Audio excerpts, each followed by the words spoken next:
Seguro que te ha pasado, estás en el estudio, abres una sesión nueva, quizás de un cliente o un proyecto propio que acabas de grabar, ves ahí las 30 o 40 pistas y ¿qué es lo primero que hace el 99% de la gente? Empezar a meter plugins como si no hubiera un mañana. Parece que si no tienes en cada canal un ecualizador quirúrgico quitando resonancias que ni siquiera has oído, no estás trabajando. Amigos, esto es una inercia destructiva. Te pones a limpiar pistas en solo, a ecualizar el bombo sin saber cómo interactúa con el bajo y a comprimir guitarras que ya vienen apretadas de serie. Estás mezclando con los ojos y con la memoria, no con los oídos. Pero quiero que te hagas una pregunta que es la clave de todo este vídeo. ¿Cómo sabes que esa pista necesita un compresor si ni siquiera sabe cómo quieres que suene en la canción? A lo mejor ese cantante tiene un control de dinámica increíble y no hace falta comprimir, pero se lo estás poniendo porque porque lo has visto por ahí, y ahí es donde estás empezando a estropear tu mezcla. Nos han estado bombardeando con el tema de que hacer una mezcla es una receta. Paso 1, poner ecualizador. Paso 2, poner un compresor. Paso 3, saturación. Y eso no es mezclar, eso es procesar chorizos. Mezclar es tomar decisiones basadas en lo que la música te pide, porque cuando insertas un plugin por costumbre, lo que estás haciendo es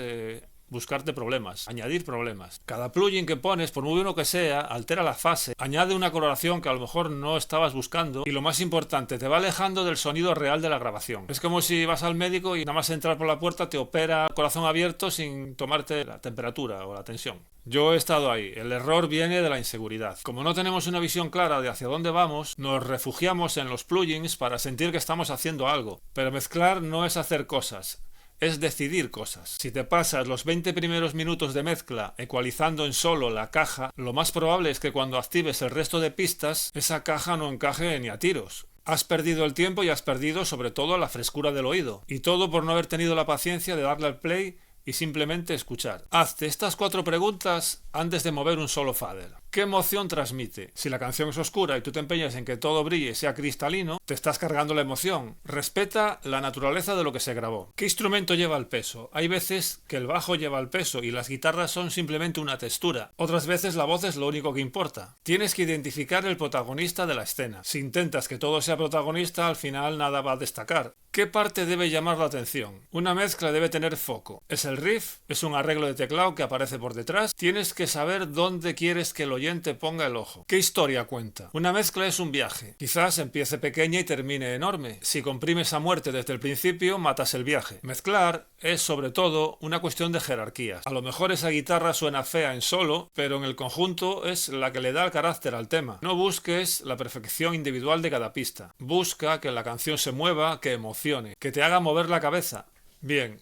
Ya has escuchado la canción, ya sabes qué historia cuenta. Ahora necesitas un mapa. Aunque tener una referencia mental no es copiar el último disco de Gojira o el de Metallica. Si intentas que tu grabación suene exactamente como otra, vas a fracasar, porque tú no tienes esos músicos, ni esa sala, ni esos instrumentos. Tener una referencia mental es saber qué carácter va a tener la mezcla. Antes de poner ningún ecualizador ni plugin, tienes que responderte a estas preguntas. ¿La quiero íntima o enorme? ¿Quieres que el oyente sienta que la banda está tocando en su salón? ¿O quieres que suene un estadio con reverberaciones kilométricas? Si no lo decides ahora, terminarás poniendo reverbs por inercia y emborronándolo todo. ¿Cómo quieres que sea? ¿Oscura o brillante? Hay discos que son densos, marrones, incluso asfixiantes, y son obras maestras. Otros son un bisturí que te corta la cara. Si no decides esto, vas a estar subiendo agudos en una pista y bajándolos en otra sin sentido ninguno. ¿Natural o muy producida? ¿Quieres que se note el error, la dinámica natural? ¿O quieres esa perfección quirúrgica moderna donde todo está alineado y procesado? Los dos caminos son válidos, pero son caminos opuestos. ¿Vintage o moderna? ¿Quieres el calor de la saturación de cinta y los medios de los 80? ¿O la pegada digital y el subgrave extendido de las producciones modernas?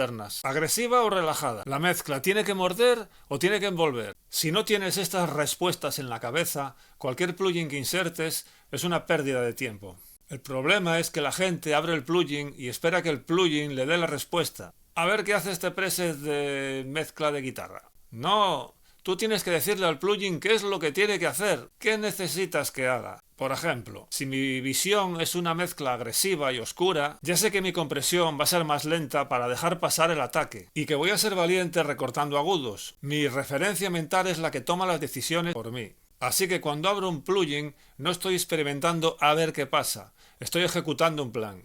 Bien, ahora la bola de nieve del procesamiento innecesario. Aquí es donde la mayoría de vosotros os cargáis semanas de trabajo en una sola tarde. Procesar sin intención no es solo una pérdida de tiempo, sino que es una fábrica de problemas. Empiezas con una pista de guitarra que suena decente, pero como has oído que hay que limpiar las frecuencias, le metes un ecualizador y le pegas un tajo a los graves y a los agudos. Luego dices, bueno, las guitarras de metal van comprimidas, y le metes un compresor que le quita todo el ataque de la púa. Spoiler, no van comprimidas. ¿Y qué pasa? Que ahora la guitarra suena flaca y sin vida. ¿Cuál es la solución? Meterle un saturador para darle lo que tú mismo le has quitado. Y así va sumando plugins tras plugin para intentar arreglar lo que el plugin anterior ha destrozado. Al final tiene 6 procesos, 6 procesadores y la pista suena peor que sin nada. Has creado un monstruo. Es lo que yo llamo el efecto Frankenstein. Intentas construir una mezcla a base de procesos que has visto en otros lados, un proceso de aquí, otro proceso de allá, pero cuando le das al bypass a los plugins te das cuenta de que la mezcla sonaba mucho mejor sin ellos.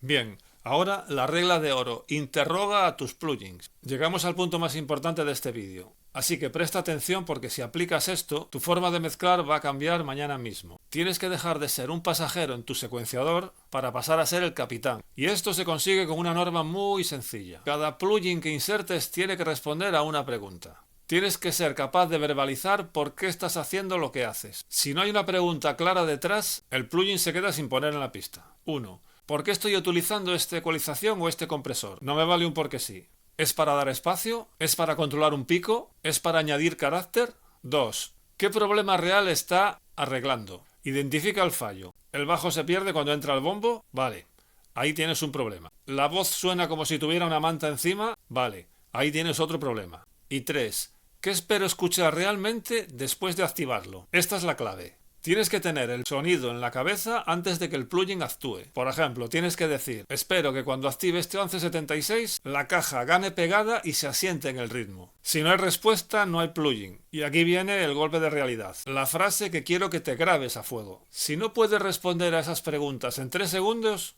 es que no necesitas ese plugin.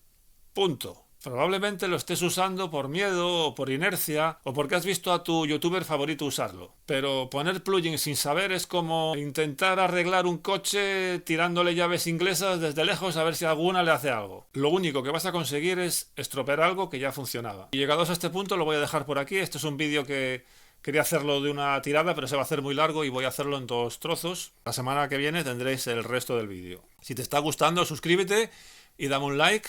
Y nos vemos en el próximo vídeo.